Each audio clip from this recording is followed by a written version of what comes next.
You made it. You have made it to the final episode of Publicly Rich, Privately Poor. And this is the fix number 6. Miser Rule, Financial Routines. This, if you listen to no other episode in this series, you need to listen to this particular one because this one changes the game. You with me? Okay, let's go on. Firmer Figures knows your money, cuts down on strife. Time to trust your future. Firmer Figures, love your life. The Firmer Figures Business Show is brought to you by Financial Gym Studios. Welcome to the only gym where someone else does the working out for you, where you get impartial tips and strategies in plain English to help you understand your money, love your business, and trust your future. Introducing your host, author, speaker, and creator of Firmer Figures, the cantankerous coach, Georgette Roland Osborne. Okay, my friends, so I saved the most important one for last. How original. Is this more important than financial information? Yes, it is. Is this more important than financial motivation? Yes, it is. More important than intelligence, systems, experts? Yes, yes, yes. Yes, yes, and yes. More important than all of them. And here's why. The weakening of willpower and enthusiasm is the single biggest barrier to maintaining any plan, no matter how important or how simple it is to do. So I'm going to tell you a story about Greta. Greta's thighs. Greta's thighs will illustrate why routine is so important. What's thighs got to do with money? If you knew my history of weight and money, you wouldn't ask that question. Anyway, so Greta is going, what did I call it?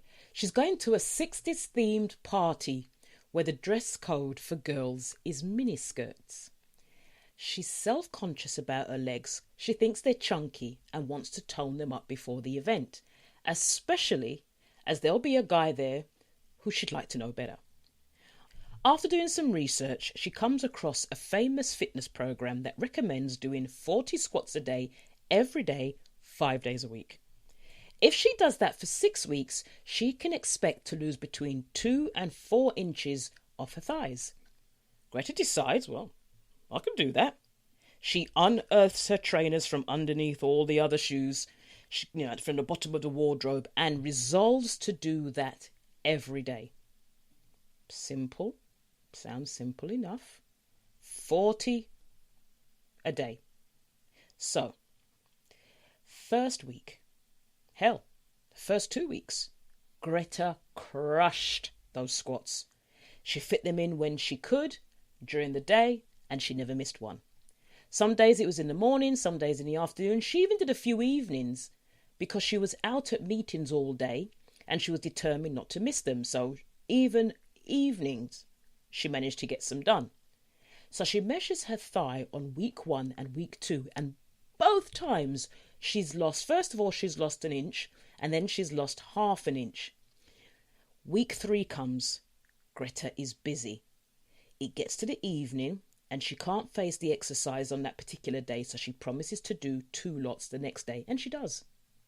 And she's fine for another few days, but then she misses 4 days in a row. Then she does another day. But this time, she's a little bit out of practice, so instead of doing 40 squats, she only manages 20. She starts to get a bit fed up. She feels she's behind, and those last 20 squats felt almost as hard going as when she was doing it in the first week. Okay, says Greta, it's the middle of the week. I've already messed this up. I'm going to knock it on the head for the rest of the week, and I'm going to start again on Monday. Start again on Monday. That magical day for beginning ill-fated plans that we've all made. But the problem again, you see, with Greta is that she'd already had her Monday a few weeks before. And that time, it was fresh and new. This time, Greta had lost her momentum. All right, I'll leave it for the rest of the week. Roughly translated is, I can't be bothered. This is harder than I thought. Needless to say, Monday came, and you guessed it, it came and went. Oh, and the party, Greta decided not to go, and one of her friends is now dating the guy she likes. So let's break it down.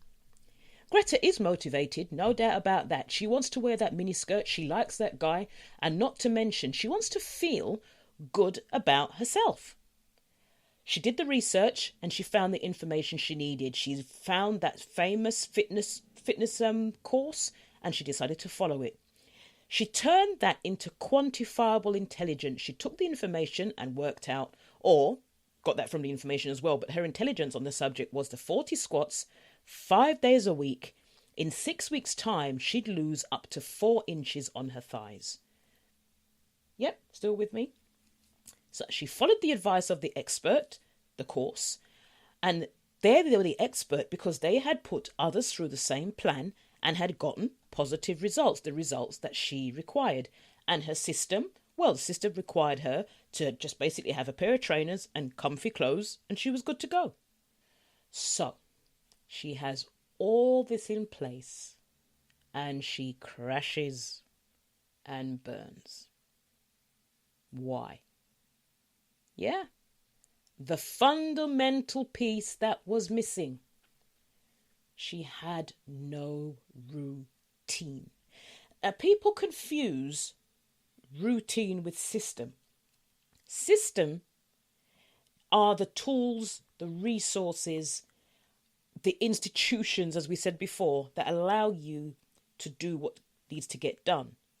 But you still have to, for want of a better word, diarize or plan, give specific time to those systems in order for them to ever have any chance of working beyond the first wonderful glow of motivation and enthusiasm. Yeah? The thing is, routine is like a plate of lettuce. It's good for you really, but it's boring. If you had to eat lettuce every single day, at the same time, in the same way, on the same plate, you'd get fed up of it.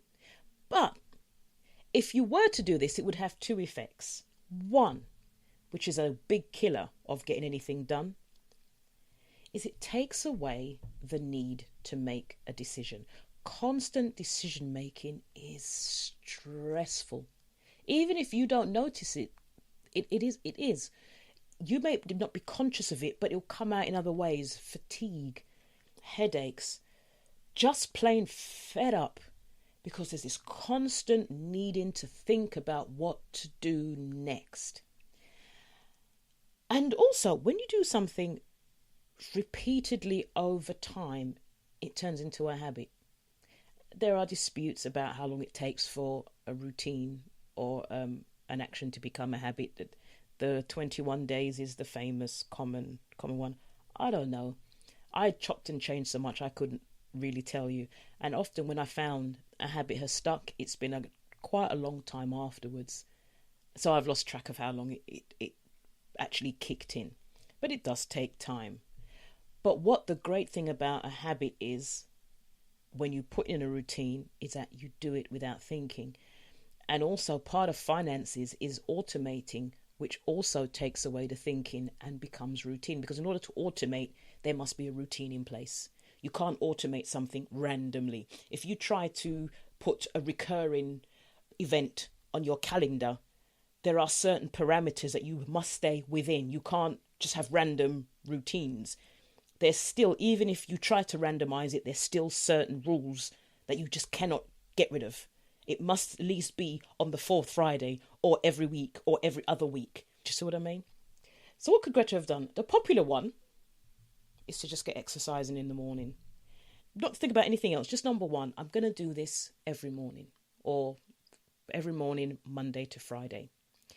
So then, in order to do this, I'm going to leave the gym clothes, quite a common one, leave the gym clothes by the bed, so that the minute she got up, there it was, and she could put it on.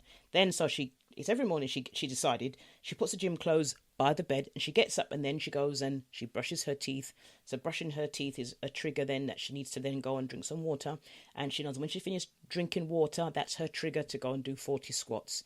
After she's done her 40 squats, she feels a little bit even more geeky and icky. Than so now it's time to take a shower.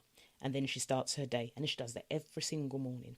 After a while, she just won't think about it. First few days, it'll be like, oh, do I go and drink the water? No, I need to brush my teeth first. Oh, no, hold on a minute. Do I do the squats and then go and brush my teeth? Or do I... It just becomes routine, which turns into a habit, and she doesn't have to think. And before she knows it, she could have, if she'd have maybe done that, she could have possibly gone to the ball in her little mini skirt and got the guy. You know what I mean? And let's just say she sticks to that regardless. It then gives her the confidence and the motivation to possibly take that a step further. So now it's not just 40 squats. Maybe I'll do some lunges. So if you manage to save a little bit of money in order so that you don't need to touch your credit cards immediately if you need to pay for something, then maybe you could say to yourself, well, maybe I could look at a basic investment vehicle, just something small to dip my toe in, because I did that and now I feel much better about my ability to make a decision and do something. And it could be something even more simplified, that it could be just as regular as checking your balance on your app each morning, to booking a day once a week or once every 2 weeks in your diary to just update and manage your money. But whatever it is, routine is what you're looking for. And I have money mornings, and these are in my diary. It used to be for every Friday morning, and it doesn't need to be every Friday morning. Anyway, I have money mornings for every Friday morning for business, and Saturday mornings for personal, which ties in for if I need to go and do any shopping, because it ties in with how much I should spend. Where possible, I have automated systems and payments, so often when I do it, there's nothing to do apart from maybe log on to somewhere, take a look and log out again. But at least once a month on a Saturday morning, usually, sometimes it's a Sunday, routine messed up, I do a complete review of the month and I make any adjustments for the coming weeks and sometimes for the coming months. I may make a decision like I'm going to stop putting money into that particular account. I'm going to direct it to that account. I'm going to do that from now until the end of the year. Could be something like that. And listen to this. I also do it in a coffee shop. I sit there with my frothy cappuccino. I have cake. I'm not supposed to cake. The lemon cake in Costa is 700 calories, but I don't care. I sit there with my cappuccino cake, and I have sometimes dance music coming through my earbuds. If I have to do it anyway, I might as well enjoy myself. So don't make it a chore. Sit in the pool and do it. Just don't get the paperwork wet.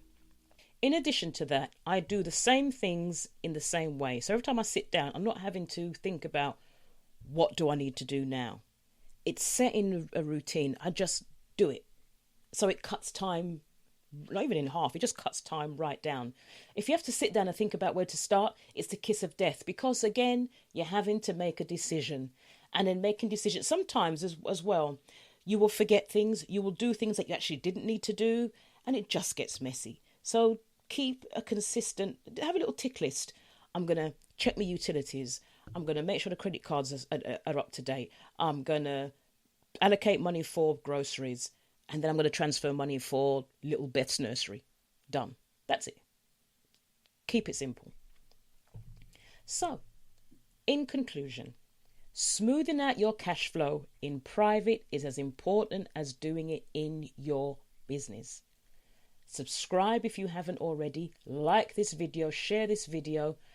Or send it to a friend who you think might find it useful. If you haven't got your checklist yet, which gives you the steps of what you need to do to get started, that is the underpinning. If you understand the MISA rules, this is the next step you have to do where you actually start to do stuff. Go to financialgymforbusiness.com/PBC. Papa Bravo Cat. I'm going to use cat. I like cat. See you soon. Bye-bye. Firmer Figures knows your money cuts down on strife. Time to trust your future. Firmer Figures, love your life.